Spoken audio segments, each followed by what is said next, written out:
Prime time में हम बात करेंगे। सौरभ भारद्वाज साहब हैं, विधायक आम आदमी पार्टी। प्रभाकर केलकर जी हैं, महासचिव हैं भारतीय किसान संघ के। संबित पात्रा प्रवक्ता बीजेपी, रणदीप सुरजेवाला प्रवक्ता कांग्रेस और देवेंद्र शर्मा कृषि विशेषज्ञ हैं। आप ट्विटर से लेकर अखबार तक में कृषि से जुड़े मसलों पर लिखते रहे हैं। संबित साहब, मुझे इस बात का जवाब दीजिए कि क्यों हरियाणा में 2 गुना राशि तय की गई है, जबकि आप दावा कर रहे हैं कि इस कानून के हिसाब से 4 गुना राशि है, जबकि इस कानून में 2 से 4 का बैंड है। देखिए, पहला विषय है कि कानून जो 2013 में पारित हुआ था, अभी तो खैर अध्यादेश है, उसमें किसी प्रकार का कॉम्पेंसेशन में इस ऑर्डिनेंस ने छेड़छाड़ नहीं किया है। बिल्कुल जिस प्रकार का कॉम्पेंसेशन था, अर्थात रूरल एरिया में 4 टाइम्स द मार्केट वैल्यू और अर्बन एरिया में 2 टाइम्स मार्केट वैल्यू, उसी पे आज भी स्टैंड करती है। हरियाणा में मैंने अभी फोन करके पता लगाया था, हुड्डा सरकार ने इसके विपरीत 2 गुना रेट प्रस्तुत किया था। इस सरकार ने उसे कैंसिल कर दिया है कि नहीं। कब जो कैंसिल किया? प्रावधान मैं आपको एग्जैक्ट डेट बता नहीं पाऊंगा, हाँ। मगर ये 7 दिनों के अंदर ही हुआ है जब ये कैंसिल हुआ है कि इस प्रकार से जो हुड्डा सरकार का सर्कुलर था वो नहीं चलने वाला है। और तीसरा विषय है, अगर हुड्डा सरकार का भी वो गलती थी तो हम में से किसी को भी जाके कोर्ट में उस पे हमें केस करना था। नहीं सर, क्योंकि कितना देश कोर्ट के में जाएंगे? ये जो कानून के किसान बाहर, है, देश इसके के पास कानून अनाज के बेचने बाहर और रखने के कोई पैसे भी नहीं काम होते नहीं हैं। कर इसको सकता। कोर्ट का हमने रास्ता उसे हम देंगे कैंसिल संबित कर दिया। साहब, ये ठीक बात नहीं है। हमने मध्य उसे प्रदेश से कैंसिल भी कर ऐसी दिया है। खबरें आ रही हैं। मैं दावा नहीं कर रहा हूं कि मेरे पास फर्स्ट हैंड नहीं है, लेकिन श्रीनिवासन जैन ने कहा है कि वहां भी 2 गुना है और हरियाणा में भी है। मेरा मतलब उससे नहीं है कि उन्होंने हुड्डा ने किया और आपने किया। मैं तो कह ही रहा हूं कि किसानों को किसी भी सरकार पर भरोसा नहीं करना चाहिए। मैं कह रहा हूं, मुझे नहीं कहना चाहिए, लेकिन मैं कह रहा हूं क्योंकि यही रिकॉर्ड है। अगर वो हुड्डा साहब की सरकार जो 2013 के हिसाब से कर रही है तो आपने भी किया। जब ये मामला आया, मुझे इतना बता दीजिए कि ये कब कैंसिल हुआ, ये 2 गुना वाला ऑर्डर? ये 7 दिनों के अंदर कैंसिल हुआ। 7 दिनों के अंदर तक मैं एक्सपेक्ट करता हूं कि आपको स्पेसिफिक डेट भी दे दूंगा। ठीक है, अब चलिए हम इस पर आते हैं। जो पहला पॉइंट है आपका कि इस कानून के तहत सभी राज्य सरकारों से आपने सलाह मशवरा किया, ठीक है, पर यह स्पष्ट नहीं है कि आपने वो मशवरा, और उसमें आपका दावा है कि तमाम सरकारों ने, चाहे कांग्रेस या अन्य विरोधी दलों की सरकार हो, उन सरकारों के प्रतिनिधियों ने कहा कि इस बिल के कानून के कारण हमारे विकास की गति रुक जाती है, ठीक है। क्या आपने उस विचार विमर्श की प्रक्रिया में, जैसे आज आप संगठनों से बात कर रहे हैं, क्या आपकी सरकार ने तब बात की थी? पहला विषय है, आप देखिए 2013 में जब ये कानून आया, उसके पश्चात लगातार रेवेन्यू मिनिस्टर्स के साथ बैठक चली, और जिस बैठक के बारे में आप कह रहे हैं वो 27 जून 2014 को हुआ। 32 राज्यों के जो रेवेन्यू मिनिस्टर्स थे वो आए थे वहां प्रतिनिधित्व करने के लिए, और ये मिनट्स वाली पूरी डायरी मेरे पास है जिसमें सेक्शन बाय सेक्शन एक रेवेन्यू मिनिस्टर ने अपने मुख्यमंत्री के विषय को रखा था। इसका समरी मेरे पास उसमें है। समरी में 2 पॉइंट ध्यान देने योग्य है, क्योंकि मैं मानता हूं कि जो प्रतिनिधि हैं, चाहे वो एमएलए हो या मेंबर ऑफ पार्लियामेंट हो, और खास करके जब वो रेवेन्यू मिनिस्टर हैं और मुख्यमंत्री हैं, तो स्वाभाविक रूप से वो जनप्रतिनिधि हैं, और जनप्रतिनिधि किसानों को भी रिप्रेजेंट करते हैं। वो विरोधी दल के हैं आपके हिसाब से? हाँ, देखिए, नहीं, 32 राज्यों में हमारे विरोधी दल भी थे, हमारे खुद की सरकारें भी आप थी। उदाहरण दे रहे हैं, एक उदाहरण दे लीजिए ताकि मैं बाकी सदस्यों के पास जाऊं। संबित साहब, जो उदाहरण आप अभी देने जा रहे हैं वो क्या विरोधी दल के रेवेन्यू मिनिस्टर या चीफ मिनिस्टर ने दिया था? देखिए, मैं अगर विरोधी दल और अपने दलों के विषय में ये जो कागज है जिसमें हर राज्य का है पढ़ना शुरू करूं तो समय अलाउ नहीं करूंगा। एक उदाहरण दे दीजिए। मैं एक उदाहरण देता हूं हरियाणा का, जहां की उस समय कांग्रेस की ही सरकार थी। The consent clause section 2/2 should be re-examined as ownership of land vests with the government in PPP projects. The consent clause should be removed from PPP projects. Alternatively, consent clause requirements may be brought down to 50%. ठीक है, मैं अपने दर्शकों को बता दूं कि जो संबित ने क्लॉज पढ़ा उसके हिसाब से हरियाणा सरकार, लेकिन तब जब भूपेंद्र सिंह हुड्डा मंत्री थे, रणदीप सिंह सुरजेवाला हमारे साथ हैं, वो ये केंद्र सरकार, मोदी सरकार के बैठक में कह रही है कि जो सहमति लेने का जो प्रावधान है पीपीपी प्रोजेक्ट में, तो सरकार और प्राइवेट कंपनियां मिलकर जो हिस्सेदारी करती हैं, वो हटा दिया जाए, क्योंकि मुश्किल है 70 या 80% सहमति लेने के बाद अधिग्रहण करना। रणदीप साहब, आप जवाब दे दे दोनों बातों पर। जी, रवीश जी, बहुत सारी बातें यहाँ कही गई। दो बड़ी सीधी बातें हैं। 2013 में जब ये कानून पारित किया गया, ये व्यापक संसदीय और राजनीतिक सहमति से ये कानून पारित किया गया। लोकतंत्र के इतिहास में शायद ही कभी ऐसी व्यापक सहमति बनी हो। भारतीय जनता पार्टी के दोनों विपक्ष के नेताओं ने राज्यसभा और लोकसभा में जो ऑब्जेक्शंस रखे वो इसके अंदर शामिल किए गए। मोदी सरकार को यह जानना चाहिए कि जितनी व्यापक आम और संसदीय सहमति थी, आज उनके अध्यादेश से उतनी ही व्यापक संसदीय और आम असहमति है। रणदीप साहब, मेरा यहाँ पर एक टिप्पणी है जो वो सही है। संबित एक कह रहे हैं कि जब मीटिंग हुई थी तो उसमें सभी सदस्यों ने कहा कि इसमें बदलाव कीजिए। तो एक ठीक है कि उसमें किसानों के संगठनों से नई बात हुई होगी, लेकिन जिन मुख्यमंत्री वगैरह थे, आपके सरकार ने फिर क्यों उसका समर्थन किया था? सुझाव दिया था ना मोदी जी को कि आप ये सहमति वाला प्रस्ताव बदल दीजिए। अब मोदी जी ने कर दिया, तो आपको इस सहमति वाले हिस्से से क्या दिक्कत है? अब क्या दिक्कत है? या तो आप उस पर प्रायश्चित कीजिए या फिर इसका बचाव कीजिए। जी, दो बातें और मेरे मित्र ने कही जो तथ्यों से पूर्णतया विपरीत हैं।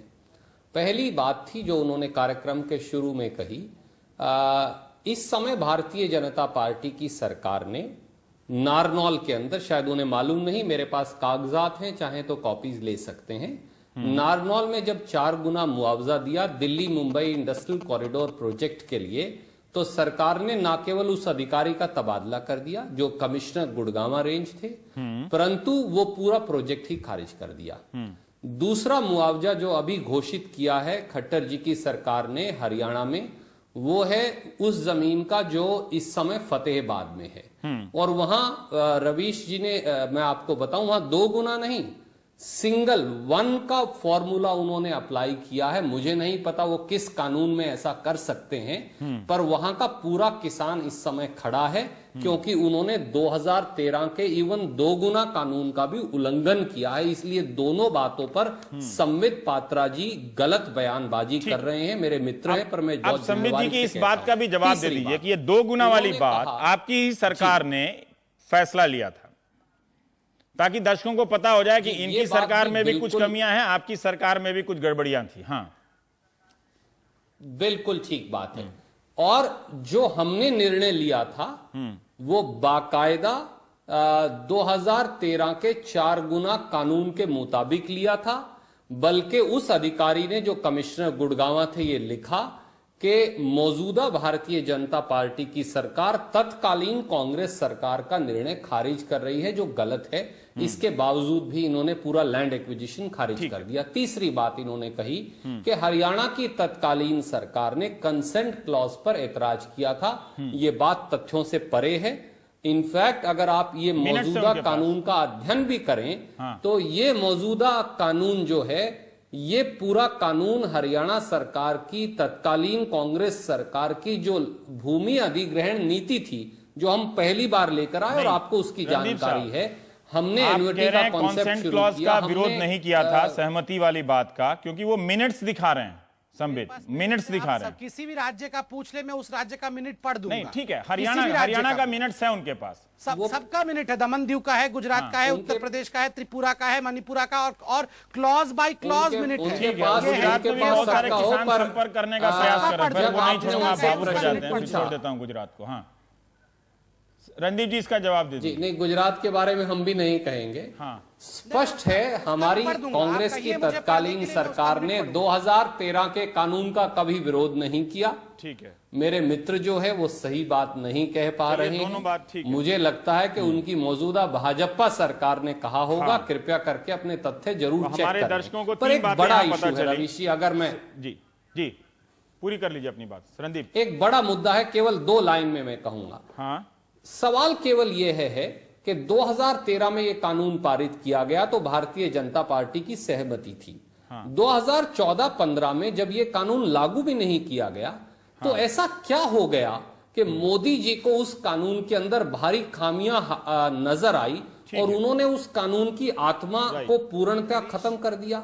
दूसरा एक सीधा सा सवाल मेरे मित्र से है कि जब आम सहमति से यह कानून बना था जब भारतीय जनता पार्टी की प्रांतीय सरकारों की सहमति से यह कानून बना था, तो क्या मजबूरियां थी? क्या 2014 के लोकसभा चुनाव में आपने किसी विशेष उद्योगपति या उद्योगपतियों के समूह से कुछ वायदे किए थे इस कानून को निरस्त करने के? किसान के बेटे के तौर पर आपसे भी मैं ये पूछना चाहूंगा। हरियाणा के संदर्भ से एक बात हो रही है कंपनसेशन को लेकर। इन दोनों के जवाबों से ऐसा लगता है कि दोनों जगह गड़बड़ियां हैं, है ना? मैं ये कह रहा हूं कि अभी तक आपके स्टूडियो में आने से पहले मुझे ऐसा लग रहा था कि कांग्रेस और बीजेपी के अंदर इस चीज पे विवाद है, मगर जिस तरीके से मैंने कांग्रेस और बीजेपी के दोनों प्रवक्ताओं के बयान सुने और ऐसा लगा कि कहीं कहीं दोनों तरफ ही फिसलन है। तो आप जो बात पहले कह रहे थे विश्वसनीयता की, वो बात आज दोबारा से जो जन लोकपाल के मुद्दे पे भी इस तरीके की ही नूरा कुश्ती सामने आती थी और कोई भी पार्टी इन दोनों में से साफ साफ अपनी बात नहीं कह पाती थी, गोल गोल टेक्निकलिटीज के अंदर बात घूमती रहती थी। दर्शक को समझ में नहीं आता था कौन किसान की तरफ है, कौन कॉर्पोरेट की तरफ है। आज भी इस बहस के बाद, इन दोनों को सुनने के बाद मुझे खास तौर पे बिल्कुल नहीं समझ में आ रहा कि कौन किसकी तरफ है। और जो बार बार इस जो लड़ाई को, इस बहस को टैगिंग की जा रही है वो बड़ी दिलचस्प है। इस लड़ाई को, इस बहस को बार बार कहा जा रहा है कि ये किसान बनाम विकास है, ये किसान बनाम रोजगार है, मगर इस चीज को छुपाया जा रहा है कि ये जो लड़ाई है, जो बहस है, ये आम आदमी बनाम कॉरपोरेट्स है, आम आदमी बनाम उद्योगपति है। और ये दोनों ही पार्टियां इस चीज को कहीं ना कहीं दबाने की कोशिश करें। केलकर साहब, मैं ये जानना चाहता हूं कि आप सरकार से सरकार बात कर रही है इस मामले में, भले पहले बात की हो, मुझे इसका ज्ञान नहीं है कि जिस 27 जून की बैठक का हवाला दिया जा रहा है, उस जून से लेकर दिसंबर के बीच आप किसानों से, किसानों के संगठनों से बात हुई हो तो बता दीजिए। क्या आपको लगता है कि सरकार जो दलील दे रही है, खासकर कंपनसेशन, मुआवजे के बहाने, कि ये बड़ा क्रांतिकारी बिल है, उससे आप संतुष्ट हैं? 4 गुना से बात से क्या आप उससे संतुष्ट हैं कि 5 साल के भीतर प्रोजेक्ट पूरे नहीं हो सकते तो हम जमीन नहीं लौटा सकते हैं, जो दलील है जो आज दी जा रही है? देखिए, जो दो बात पे अगर आप हमारे दर्शकों को एजुकेट कर दें। हाँ, एक आपने कहा कि 5 साल वाला मुद्दा है, मैं थोड़ा सा पीछे से शुरू करूंगा। ठीक है। 1894 से और 2013 तक किसान जमीन के मामले में अपने आप को असुरक्षित समझता था। ठीक है। 2013 में जो भी आया कानून, उससे उसको संतुष्टि हुई कि अब मैं थोड़ा सा जमीन के मामले में सुरक्षित हूं। मैं यहाँ एक बात जोड़ना चाहता हूं, बियॉन्ड दी, मैं पॉलिटिकल बहस कर भी नहीं सकता, सारे कानून वानून भी नहीं बता सकता हूं, ठीक है। परंतु वो थोड़े सुरक्षित अपने आप को महसूस कर रहे थे। आज वो असुरक्षा की भावना फिर से आ गई है, बदलाव के कारण। और एक सरकार ने, यानी उन्होंने, यूपीए ने बिल्कुल दूसरा एंड पकड़ा था, इन्होंने एकदम दूसरा एंड पकड़ लिया। ये लोकतंत्र है, डेमोक्रेसी है, सबसे बात करके, सबको संतुष्ट करके कुछ करके। क्या आप किसान संगठनों से बात की गई थी अध्यादेश लाने से पहले? मैं ये मना नहीं कर सकता हूं कि नहीं की थी, पर वो औपचारिकता थी।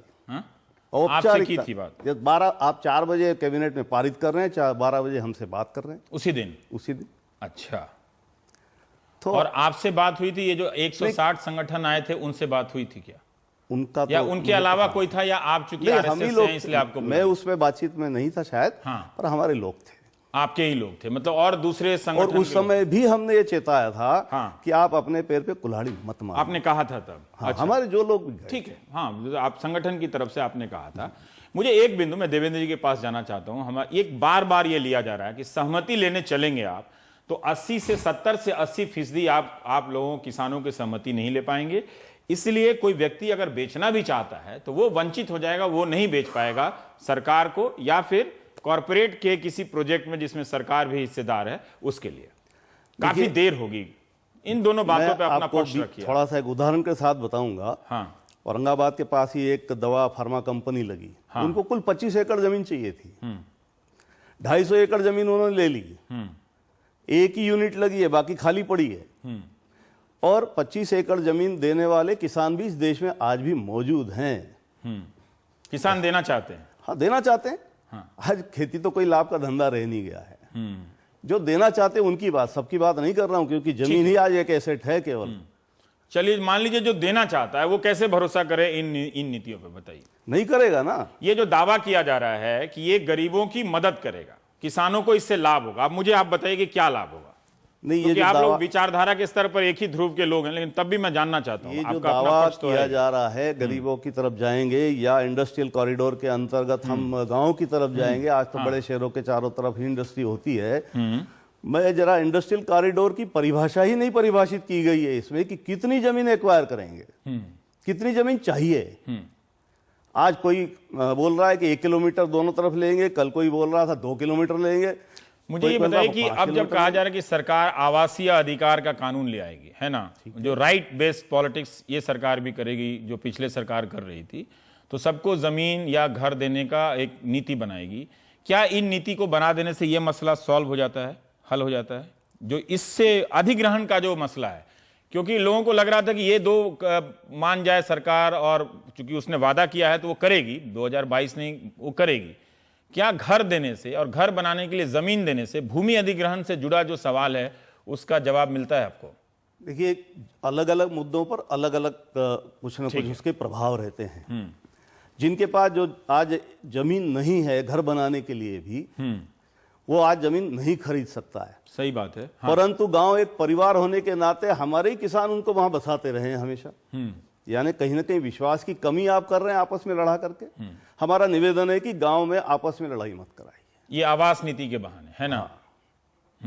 जो इसका इससे जो जुड़ी समस्या है उसका समाधान आप इससे रिलेटेड कीजिए। हाँ, यस, ठीक है। देवेंद्र शर्मा जी, मैं ये जानना चाहता हूं कि अब तक जो बातचीत हुई है और जो समाधान सरकार की तरफ से बताए जा रहे हैं, मैं अभी राजनीतिक सवाल पे नहीं आ रहा हूं कि अकाली दल क्या कर रहे हैं और इन्होंने क्या कर रहे हैं, उसमें बताइए कि इसमें ईमानदारी कितनी है और कितनी विश्वसनीयता है जिससे आम किसान ये भरोसा कर ले कि ये कानून उसकी जमीन से जुड़े हितों की रक्षा की गारंटी करता है, जो अध्यादेश वाला कानून है, बिल है, जो ड्राफ्ट है। जी रवीश जी, अगर आप मुझे इजाजत दें तो मैं थोड़ा सा बैकग्राउंड बताना चाहूंगा जिसके परिप्रेक्ष्य में दुनिया में ये सारा प्रोसेस चल रहा है। हाँ। और मुझे लगता है कि उसके उस समझ के बाद आपको सब स्पष्ट हो जाएगा कि ये क्यों हो रहा है। ठीक है। इसमें मैं एक सवाल और जोड़ दूं। देवेंद्र जी, अपने इस जवाब में ये भी, इस बात का भी जवाब दीजिएगा कि दुनिया में कहां ये सोशल इंपैक्ट असेसमेंट होता है और क्या ये हमेशा इतना टाइम लेता है कि विकास को विनाश में बदल देगा? ये भी जवाब आप अपने जवाब में दे दीजिए। जी सर। ठीक है, ठीक है। 1996 में वर्ल्ड बैंक ने कहा था कि भारत को 2015 यानी 20 साल के अंतराल में 40 करोड़ लोगों को गांव से शहरों की तरफ शिफ्ट करना है। उन्होंने कहा था जो जनसंख्या भारत की गांवों से निकलेगी वो इंग्लैंड, फ्रांस और जर्मनी की जनसंख्या से दुगनी होगी। उनकी जनसंख्या 20 करोड़ है, तो 40 करोड़ लोगों को मूव करना था। ठीक है। और 2008 की वर्ल्ड डेवलपमेंट रिपोर्ट में कहा गया है कि जो काम हमने आपको, ऐसा कुछ कहा गया है कि जो काम आपको कहा गया था वो आपने किया नहीं है, अब जल्दी करिए। जल्दी करने के लिए लैंड एक्विजिशन करिए, लैंड रेंटल्स करिए। जो यंग लोग रह गए हैं खेती के अंदर, उनको खेती के अलावा कुछ नहीं आता है, तो उनको आप सिखाइए कि भाई कैसे मजदूर बनना है, कैसे इंडस्ट्रियल वर्कर बनना है, उसके लिए ट्रेनिंग इंस्टीट्यूट खोलिए। तो 2009 में चिदम्बरम साहब ने बजट में अपने 1000 ITIs का प्रावधान कर दिया। मैं आपसे कहना ही चाहता हूं कि ये एक सोची समझी एक डेवलपमेंट का रास्ता बनाया जाता है कि किसान जो है वो डेवलपमेंट के रास्ते में खड़ा है। मुझे समझ नहीं आता ऐसा क्यों कहा जाता है। रघुराम राजन जी जब ज्वाइन किए थे तब उन्होंने खुद कहा है कि कंट्री की रियल ग्रोथ तब होगी जब हम गांव से लोगों को शहरों की तरफ ले आएंगे। अगर ये सोच है तो मुझे लगता है कि पहले सारी सोच की तरफ जाएं कि क्या हो क्या रहा है। ठीक है। दुनिया में आज देखें सब कंपनीज लगी हुई हैं लैंड ग्रैब करने के लिए, लैटिन अमेरिका में, अफ्रीका में, अब तो इंडिया में भी 31 कोलैबोरेशन प्रोजेक्ट चल रहे हैं जहां लैंड ग्रैब किया जा रहा है। हमारे देश में इकोनॉमिस्ट कहते हैं कि साहब पैदा मत करिए, जमीन दे दीजिए कंपनीज को और बाहर जाके आप लैंड लीजिए और वहां पर खेती करिए। ये जो सोच आ गई है ये बहुत खतरनाक है। और इसमें एग्जाम्पल दिया जाता है चाइना का। चाइना में कहा जाता है कि साहब देखिए कितनी शांति से उन्होंने लैंड एक्विजिशन किया है। मैं आपको चाइना का डाटा बताना चाहता हूं रवीश जी। जकारिया साहब जो न्यूज़वीक के एडिटर थे, उनके एक आर्टिकल की बात मैं कर रहा हूं। उन्होंने कहा था कि चाइना में हर साल 75,000 प्रोटेस्ट होते हैं अगेंस्ट लैंड एक्विजिशन, यानी हर रोज 250 प्रोटेस्ट होते हैं चाइना में अगेंस्ट लैंड एक्विजिशन। भारत में 2012-13 में सिर्फ 260 हुए थे और हम चाइना में 10 साल में 28 लाख लोगों ने आत्महत्या की है गांव में, जिसमें से 80% जो है वो किसान है। वो लैंड एक्विजिशन उसका मेन कारण था। तो आप समझिए कि कितना रोष है वहां पर चाइना में, और भारत में मेरा मानना है कि हम उस चीज को रिपीट करने जा रहे हैं। पर जिस देवेंद्र तरीके जी, से हम ये ऑर्डिनेंस लेके आए ठीक है देवेंद्र जी, आप इस चिंता का भी अगर आप जवाब दें कि जैसे बहुत सारे दर्शक इस वक्त सोच रहे होंगे कि ये जमीन ना ली गई तो विकास कैसे होगा, रोजगार कैसे बढ़ेगा, जैसे वो सोच रहे हैं, आप भी दीजिए और केलकर साहब भी देना चाहते हैं। जी बिल्कुल ठीक कहा आपने कि देखिए ये कहा जाता है कि सोशल इंपैक्ट असेसमेंट जो है बहुत टाइम लगाती है, इसलिए नहीं होगा। 2013 के बिल में ये पहली बार आया था, अभी तक तो आपने उसको लागू ही नहीं किया, तो आपको कैसे पता चला कि भाई जो सोशल इंपैक्ट असेसमेंट है वो 5 साल लेके आएगी? ये तो कहीं नहीं बताया। सोशल इंपैक्ट असेसमेंट तो 6 महीने में भी हो सकती है। सोशल इंपैक्ट असेसमेंट हम लोग करते हैं 1 साल में भी हो जाती है। आप करना चाहें तो ना, लेकिन अगर आप फर्जी पब्लिक हियरिंग करेंगे तब तो प्रॉब्लम आएगी, जो हम जानते हैं सारे देश में होती रहती है। लेकिन सबसे बड़ी बात यह है कि आपने जॉब क्रिएशन की बात की है। मैं आपसे रवीश जी एक बात सब आपके माध्यम से पूछना चाहता हूं देश से कि 2006 में जब स्पेशल इकोनॉमिक जोन का एक्ट आया था तब भी यही बातें कही गई थी कि साहब जॉब क्रिएशन होगा, विकास होगा, इससे मैन्युफैक्चरिंग सेक्टर की ग्रोथ बढ़ेगी, एक्सपोर्ट बढ़ेंगे। एक्सपोर्ट तो आज 3% हुए हैं एससीजेड से, और एससीजेड में 45,000 हेक्टेयर जमीन दी गई थी। 176 एससीजेड जो लागू है, सीएजी की रिपोर्ट पढ़ लें तो उसमें पाया जाता है कि उसमें से 60% जमीन तो खाली पड़ी है, और बाकी लोगों ने उस जमीन को, बहुत सारी जमीन को लेके उसको बैंक से लोग लोन लिया उसके अगेंस्ट। तो अगर ये काम हुआ है हमारे 2006 से लेकर 2007, मैं आपसे कहना ये चाहता हूं कि अगर 45,000 हेक्टेयर यानी 1.25 लाख एकड़ देने के बावजूद भी, और ये मत, एक और चीज बताऊं, ईज ऑफ डूइंग बिजनेस, इसमें कोई टैक्स नहीं था, सब टैक्स माफ थे, इसमें सोशल इंपैक्ट असेसमेंट नहीं थी, इसमें कोई एनवायरमेंट क्लियरेंस नहीं था, तब भी कुछ जॉब क्रिएट नहीं हुई।